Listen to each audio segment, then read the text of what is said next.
Hello students. तो हम लोग बात कर रहे थे ऑल्टरनेटिंग करंट पर। प्योर सर्किट्स हम लोग देख चुके थे, purely resistive, purely capacitive, purely inductive. अब हम लोग मिक्सिंग करने वाले थे, तो अब देखते हैं आरसी सर्किट। अब यहाँ से हम लोग को प्योर सर्किट्स का जो कंसेप्ट था वो भी यूज़ होगा, और साथ में जो हम लोग फेजर एडिशन सीखे थे उसका यूज़ अब होना हम लोग को चालू हो जाएगा।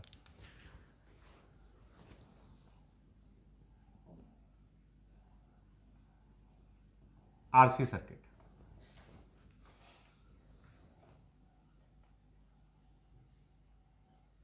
अब यहां पर ये एक पावर सोर्स,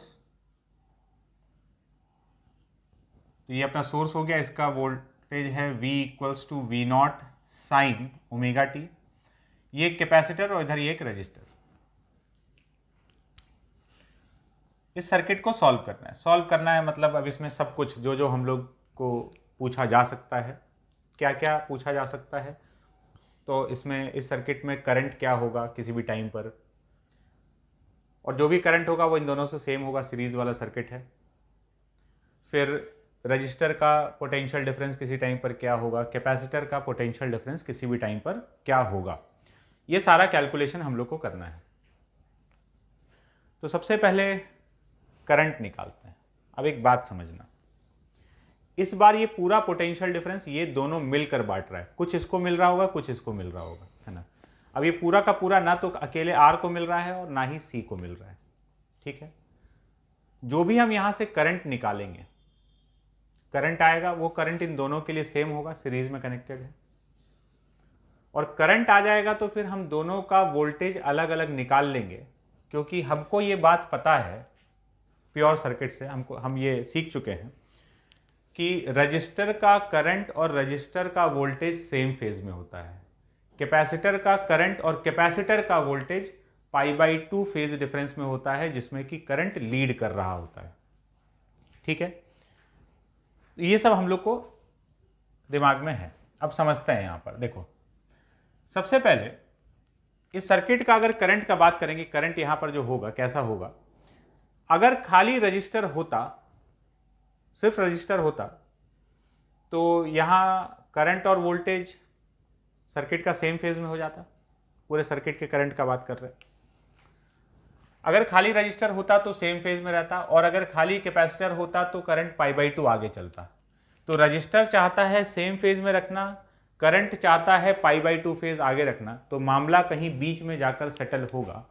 करंट मतलब अल्टीमेटली करंट जो है वो लीड ही करेगा। ये चाहता है जीरो फेज पे रखना, करंट और वोल्टेज के बीच का फेज डिफरेंस जीरो, और ये चाहता है π/2 फेज डिफरेंस रखना, जिसमें कि करंट π/2 आगे चलता है। तो हम मान लेते हैं कि करंट कुछ इस टाइप का है, I equals to I not sine omega T plus theta. Current lead ही कर रहा है वोल्टेज से, लेकिन कितने एंगल पर, तो हम थीटा मान लिए। अब देखते हैं थीटा का जो भी वैल्यू आ जाए। वैसे जीरो और π/2 के बीच में कुछ आएगा, ना इसका चलेगा ना इसका चलेगा, इन बिटवीन कहीं मामला जाकर सेट होने वाला है। तो ये हम करंट का इक्वेशन मान लिए। अब इसमें हमको क्या फाइंड करना है, हमको बताना है ये I नॉट कितना है और ये ओमेगा नहीं, ओमेगा तो यही वाला है, I नॉट और थीटा, ये दो चीज पता चल गया तो करंट का इक्वेशन आ जाएगा। अब देखो, अगर करंट ये जा रहा है तो हम रजिस्टर का वोल्टेज क्या लिख सकते हैं, वोल्टेज अक्रॉस रजिस्टर। तो इसका जो पीक वैल्यू हो जाएगा वोल्टेज का, I नॉट इंटू आर।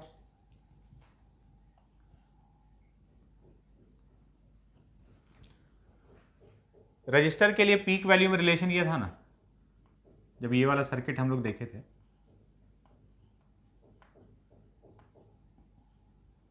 तो जो पीक वैल्यू ऑफ करंट था, peak value of voltage divided by R, तो I not equal to V not by R या V not equals to I not R. तो register का जो peak voltage है वो तो I नॉट इंटू आर के बराबर हो गया।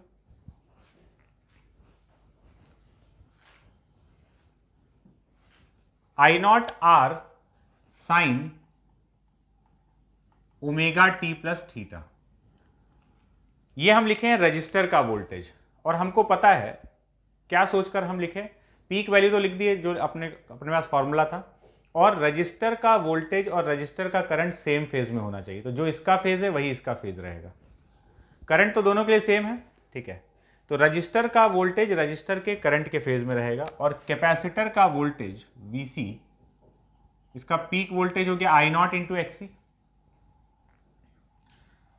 कैपेसिटर के लिए कैपेसिटिव रिएक्टेंस यूज करते हैं, into sine omega T plus theta. अब देखो, कैपेसिटर का करंट और कैपेसिटर के वोल्टेज के बीच का फेज डिफरेंस π/2 होगा, और करंट आगे चलता है।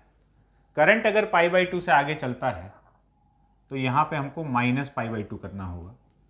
अब देख लो, करंट और वोल्टेज के बीच का फेज डिफरेंस π/2 है, जिसमें करंट लीड कर रहा है। तो ये हो गया रजिस्टर का वोल्टेज, ये हो गया कैपेसिटर का वोल्टेज। अब किसी भी इंस्टेंट पर ये रजिस्टर और कैपेसिटर का वोल्टेज लिखा हुआ है, तो आप जानते हैं हम लोग कि इसका जो वोल्टेज है ये दोनों मिलकर कंज्यूम कर रहा है। तो किसी भी इंस्टेंट पर हम बोल सकते हैं कि VR प्लस VC किसके बराबर है, V के बराबर। किसी भी इंस्टेंट पर इन दोनों का वोल्टेज मिलाकर V के बराबर होगा। तो VR कितना है, I not R sine omega T plus theta. VC कितना है, I not XC sine omega T plus theta minus π/2। और V कितना है, तो V है V not sine omega T. अब देखना, दो साइन फंक्शन ऐड होकर एक सिंगल साइन फंक्शन में कन्वर्ट हो गया। हम क्या किए हैं, हम सीधा यहां पर इन दोनों का वोल्टेज किसी भी टाइम पर मिलाकर सोर्स वोल्टेज के बराबर होना चाहिए। तो इससे मेरे पास दो साइन फंक्शन ऐड होकर एक सिंगल साइन फंक्शन में कन्वर्ट हो रहा है। तो इन दोनों को मिलाकर अगर ये बन रहा है, तो इसका जो पीक वैल्यू है वो कैसे निकलेगा, इन दोनों के फेजर एडिशन से। तो अब यहां पर अपने को फेजर एडिशन वाला चीज दिख रहा है, ठीक है। तो हम इसको, इन दोनों के पीक वैल्यू को दो वेक्टर की तरह ड्रॉ करते हुए रिजल्टेंट निकाल लेंगे। तो करते हैं। रजिस्टर वाले वोल्टेज को हम लोग हमेशा बेस लाइन में, किसी को भी एक को बेस लाइन में बनाना था, हम यहां बना लिए। किसी को भी बना सकते हैं, हम लोग हमेशा रजिस्टर वाले को बेस लाइन में रख लेंगे। अगर I नॉट आर यहां पर हो गया, ये हो गया A1, ये A2 और ये A, ठीक है, तो इसको हम लोग बना लिए यहां बेस लाइन में। तो इसको कहां बनाएंगे, I नॉट इंटू XC को। देखो, इसमें और इसमें फेज डिफरेंस कितने का है, π/2 का। ये वाला -π/2 है, π/2 पीछे चल रहा है ये। तो I नॉट इंटू XC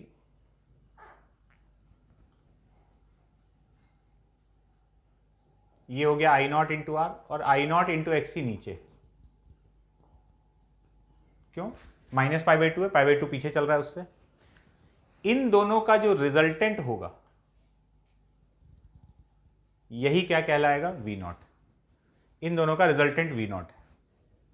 तो V नॉट का वैल्यू कितना हो गया, √ऑफ I नॉट आर का square plus I naught into XC का square.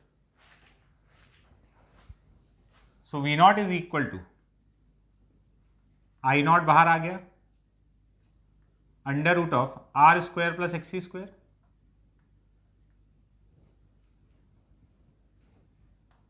I naught is equals to V naught upon √ऑफ R square plus XC square. तो इस पूरे सामान को, इस चीज को हम लोग बोल देंगे Z।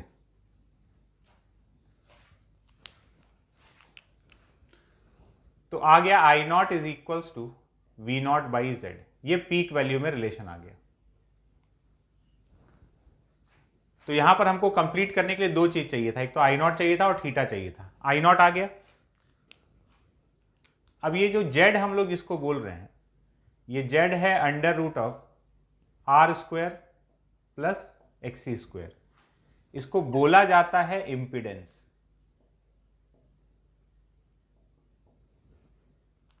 ठीक है, इंपिडेंस क्या कर रहा है, जैसे प्योरली रेजिस्टिव सर्किट में V0/R आता था, प्योरली रेजिस्टिव सर्किट में ये नहीं होता था, प्योरली कैपेसिटिव सर्किट में ये नहीं होता था। तो प्योरली रेजिस्टिव में यहाँ R आता था, प्योरली कैपेसिटिव में यहाँ XC आता था। अब क्या आ रहा है? √R² + XC²। इसको बोलते हैं इम्पीडेंस। अच्छा, इम्पीडेंस क्या चीज़ है? इम्पीडेंस अब वही चीज़ है, सर्किट का वो फैक्टर है जो कि करंट को कंट्रोल कर रहा है ना। लेकिन क्या हम लोग ये बोल सकते हैं कि विदाउट लॉस ऑफ पावर? नहीं। ये ऐसा समझो कि करंट को कंट्रोल कर रहा है ना, पावर लॉस हो रहा है, लेकिन उतना नहीं हो रहा है जितना अगर इस वैल्यू का रेजिस्टेंस होता। मतलब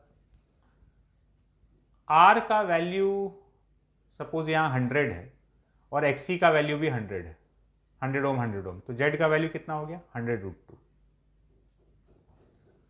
Z का वैल्यू 100√2। इस 100√2 में ये वाला फैक्टर तो पावर लॉस करा ही नहीं रहना, खाली ये वाला लॉस कराएगा जो R है। अगर इसी की जगह हम प्योर एक रेजिस्टेंस 100√2 का लिए होते तो दोनों केस में I0 का वैल्यू सेम आता। अगर एक प्योरली रेजिस्टिव सर्किट में हम लिखते V0/R', इतने ही वैल्यू का अगर हम खाली एक रेजिस्टेंस ले लें, सिर्फ प्योरली रेजिस्टिव सर्किट में एक रेजिस्टेंस है, तब भी करंट सेम आएगा, है ना। और इतने वैल्यू का इंपीडेंस ले लें तब भी करंट सेम ही आएगा। लेकिन ये इंपीडेंस उस प्योर रेजिस्टेंस के कंपैरिजन में पावर लॉस कम करा रहा होगा। क्यों? क्योंकि ये जो इंपीडेंस है ये खाली रेजिस्टेंस का नहीं बना हुआ है, इसमें ये XC भी है जो कि पावर लॉस नहीं कराता है। जैसे इसी की जगह अगर एक प्योरली कैपेसिटिव सर्किट है जिसमें हम एकदम पूरा 100√2 का खाली ये ले लें, XC ले लें, तो 0 पावर लॉस है। देखो, एक RC सर्किट है जिसमें ये इंपीडेंस है, एक प्योरली रेजिस्टिव सर्किट है और एक प्योरली कैपेसिटिव सर्किट है। RC सर्किट में अगर हम करंट लिखेंगे पीक वैल्यू तो ये V0/Z, इसमें लिखेंगे V0/XC, इसमें लिखेंगे V0/R'। ठीक है।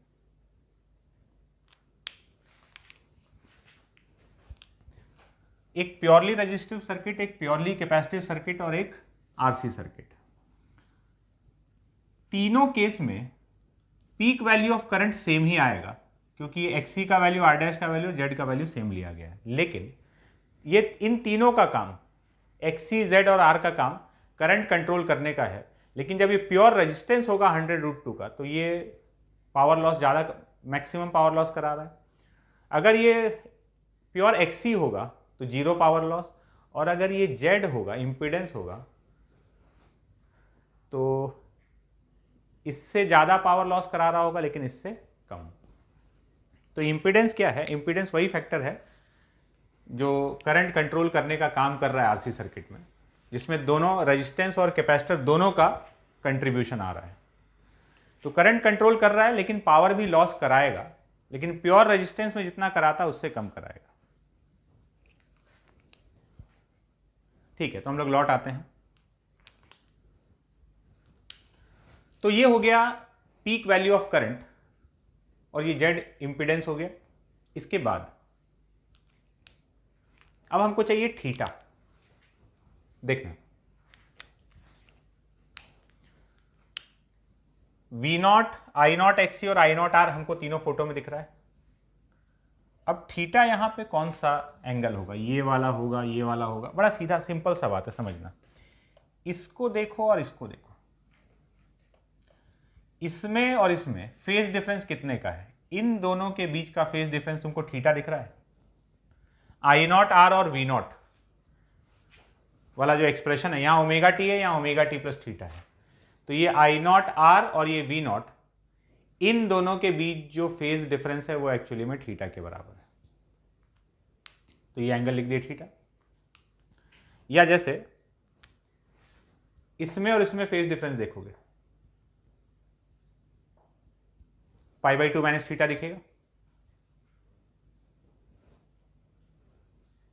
V0 और I0 XC, V0 और I0 XC ये कितना है? ऑब्वियस सा बात है। तो इसके और इसके बीच में फेज डिफरेंस यहां दिख रहा है थीटा, तो ये आई नॉट आर और वी नॉट के बीच थीटा हो गया। सो टैन थीटा इन दोनों का रिजल्टेंट ये है, तो tan theta Y upon X I not X C upon I naught R. So tan theta is equals to X C by R. तो इसको हम लोग ऐसे लिख देते हैं, theta equals to tan inverse X C by R. एक ही बात है दोनों। तो ये थीटा क्या है? Phase difference between current and voltage. Voltage का फेज हम लोग 0 लिए थे, ये थीटा। कंप्लीट हो गया करंट। तो I not peak value of current भी आ गया और थीटा भी आ गया। पीक वैल्यू ऑफ करंट कैसे लिखना है? वी नॉट बाई जेड करके। जेड क्या चीज है? इंपीडेंस। इंपीडेंस क्या है? Under root of R square plus X C square. और करंट और वोल्टेज के बीच जो फेज डिफरेंस आ रहा होगा, ध्यान रखना ये थीटा क्या है? Theta is phase difference between current and voltage. This is phase difference between current and voltage. तो करंट और वोल्टेज के बीच का फेज डिफरेंस थीटा है। तो tan theta equals to X C by X R, X C by R. अब तुम चाहो तो इसको ये जो फॉर्मूला यहां से आ रहा है ना, समझो, इससे तुम कोई सा भी सर्किट, प्योरली रेजिस्टिव सर्किट में ले जाओ, इसको प्योरली कैपेसिटिव में ले जाओ, है ना। यहां से जो आया है ना, अब इसके पहले वाला भी इससे कवर हो जाएगा और इसके बाद जो आने वाला है सब कुछ ऐसा ही आने वाला है ना। ये समझ लो कि पूरे एसी में ये सब जो आया है, ये और ये दोनों जनरल फॉर्मूला हो गया। कैसे? अगर हमको इसको प्योरली रेजिस्टिव सर्किट बनाना है तो जहां जहां एक्सी आ रहा है उसको हटा दो, जीरो कर दो। एक्सी जीरो होते ही जेड का वैल्यू आर, एक्सी जीरो होते ही tan theta zero, tan theta zero मतलब थीटा जीरो। तो phase difference between current and voltage zero, जो कि प्योरली रेजिस्टिव सर्किट में होता है। प्योरली रेजिस्टिव सर्किट होते ही फेज डिफरेंस जीरो होना चाहिए था, जेड का वैल्यू आर हो जाना चाहिए था। प्योरली कैपेसिटिव में कोई जाएगा तो प्योरली कैपेसिटिव में सिर्फ कैपेसिटर होगा, आर को जीरो कर दो।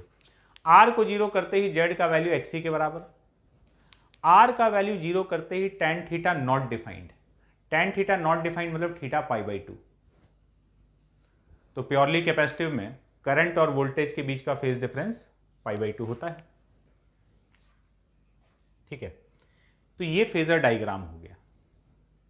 ठीक है, तो देख रहे हो करंट और वोल्टेज के बीच का फेज डिफरेंस ये वाला वैल्यू आया है, tan theta X C by R. Purely resistive में जीरो, प्योरली कैपेसिटिव में पाई बाई 2 और आरसी में इन बिटवीन कुछ वैल्यू आ जाएगा इसके बाद, है ना। तो ये अपना फेजर डायग्राम है आरसी सर्किट का। अब इसके बाद बात हो सकता है पावर पे, पावर और पावर फैक्टर पर। तो पावर फैक्टर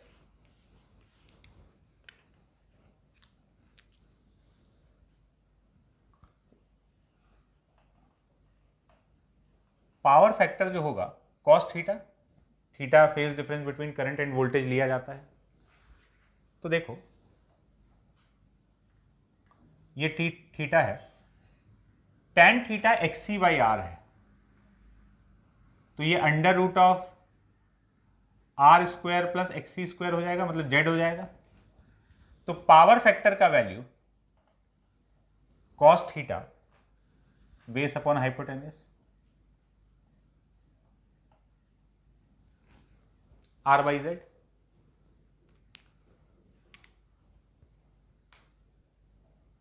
बात क्लियर है? ये तीन फॉर्मूला, कौन सा तीन फॉर्मूला? एक तो पीक वैल्यू ऑफ करंट का, I not equals to V not by Z, phase difference between current and voltage tan theta equals to X C by R. और ये आ गया तो फिर वो टैन थीटा आ गया तो कॉस थीटा तो उससे निकाल ही सकते हैं। ये पावर फैक्टर हो गया। तो अब अगर हमको पावर लिखना होगा, ठीक है, पावर अगर लिखना होगा, समझना, तो पावर हम लोग लिखेंगे V R M S into I R M S into power factor cos theta. अब ध्यान से देखना, एक बात ध्यान से देखना और समझना, V R M S is V not by root two, I R M S is I not by root two and power factor is R by Z. I naught खुद वी नॉट बाई जेड के बराबर है, तो ये V not by root two into I naught की जगह V not by Z रख दिए, तो V not by Z root two into R by Z, तो पावर हो गया V naught square R by two Z square. इतना circuit में पावर डिसिपेट हो रहा होगा। अब हम एक बात जानते हैं, ये सर्किट का टोटल पावर हो गया। अब हम लोग एक बात जानते हैं कि सर्किट में पावर, जब हम लोग प्योरली रेजिस्टिव, प्योरली कैपेसिटिव और प्योरली इंडक्टिव देखे थे, तो पावर खाली रजिस्टर कंज्यूम कर रहा था, है ना, पावर सिर्फ रजिस्टर डिसिपेट कर रहा था। कैपेसिटर और इंडक्टर का एवरेज पावर 0 आ रहा था। मतलब यहां पर ये जो पावर आया है ना, ओवरऑल सर्किट का पावर, अगर हम इसका और इसका कैलकुलेट करें अलग अलग, तो हमको दिखेगा भाई इसका तो 0 आएगा, और ये जो टोटल पावर है, ये पूरा का पूरा पावर किस में डिसिपेट हो रहा है? खाली रजिस्टर में। अब हम लोग अलग से कैलकुलेट करके देखते हैं।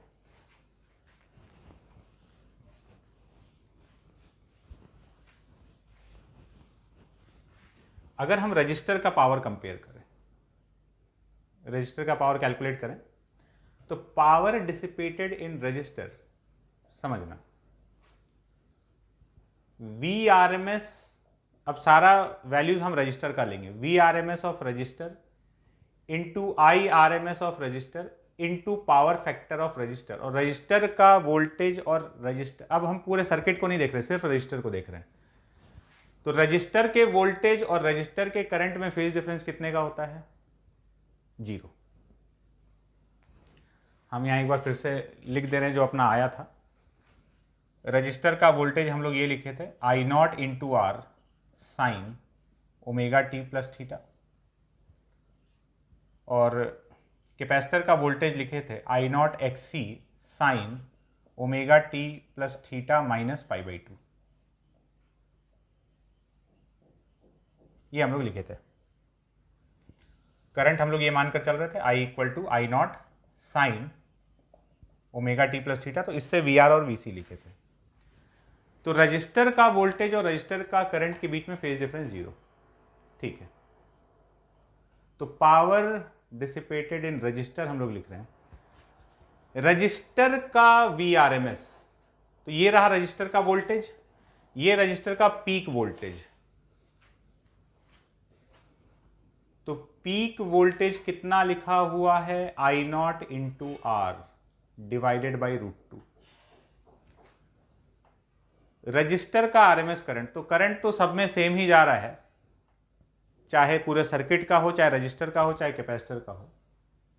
तो करंट का पीक वैल्यू आई नॉट है, I not by root two, and power factor resistor के लिए 1। तो पावर डिसिपेटेड इन रजिस्टर ये हो जाएगा आई नॉट का स्क्वायर इंटू आर बाई 2, और आई नॉट जो है हम लोग रिलेशन जानते हैं, आई नॉट तो वी नॉट बाई जेड के बराबर है, इसको रख देते हैं, तो V naught square R by 2 Z square. ये देखो, तो रजिस्टर का जो पावर है वो total power of the circuit के बराबर है। क्यों? क्योंकि कैपेसिटर और इंडक्टर तो कंज्यूम करेगा ही नहीं। कोई अगर कैपेसिटर का पावर लिखने जाए, यहीं से समझ में आ गया कि अरे पूरा का पूरा पावर तो रजिस्टर में दिख रहा है, इसका मतलब डेफिनेटली कैपेसिटर का 0 है। और वैसे भी तुम ऐसे लिखोगे, V R M S of capacitor into I R M S of capacitor into power factor of capacitor. Capacitor में करंट और वोल्टेज के बीच का फेज डिफरेंस पाई बाई 2 होता है, तो कैपेसिटर का पावर 0। तो अब एक बात दिमाग में बिठा लेना कि एसी सर्किट में कोई भी पावर कंज्यूम कर रहा है तो वो है रजिस्टर। जब भी सर्किट का टोटल पावर आएगा, या ये पूछ लिया जाए कि रजिस्टर का पावर कितना है, तो दोनों एक ही बात है, क्योंकि इंडक्टर और कैपेसिटर का पावर हमेशा 0 रहने वाला है। बात क्लियर है? अब हम लोग इस पे क्वेश्चन करते हैं, तब बात और ज्यादा क्लियर होगा।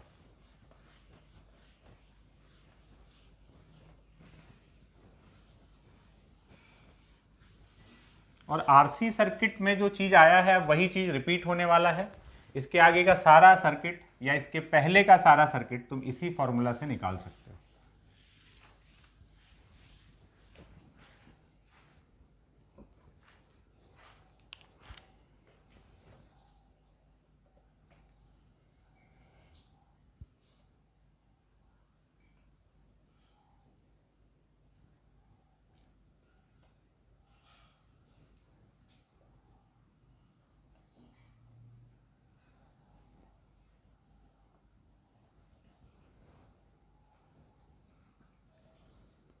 ये रेजिस्टेंस 100√3 ओम, कैपेसिटेंस 100/पाई माइक्रोफैरड, वोल्टेज है 200,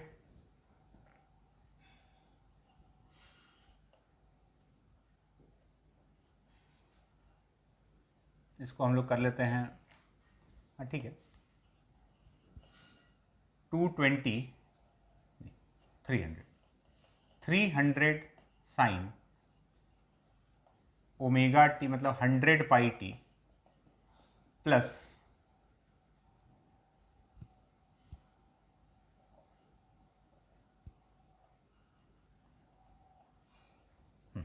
-π/3। ये अपना वोल्टेज का फंक्शन है, V = V0 sign omega T plus theta. अब यहां पर हम लोग से कुछ सवाल किया जा रहा है। First, find impedance. हम लोग एक एक सवाल करते जाएंगे और उसका सॉल्यूशन भी देखते जाते हैं। सबसे पहले हमसे पूछा है इम्पीडेंस, ठीक है। तो इम्पीडेंस का वैल्यू हमको पता है कि Z =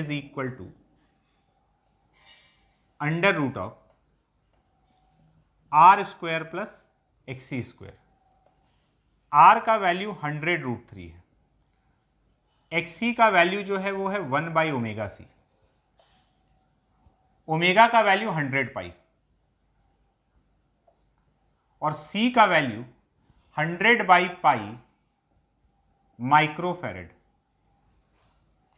तो XC का वैल्यू जो आ रहा है वो आ जाएगा, यहां देखोगे तो 1/10⁻² बच रहा है, मतलब 100 ओम।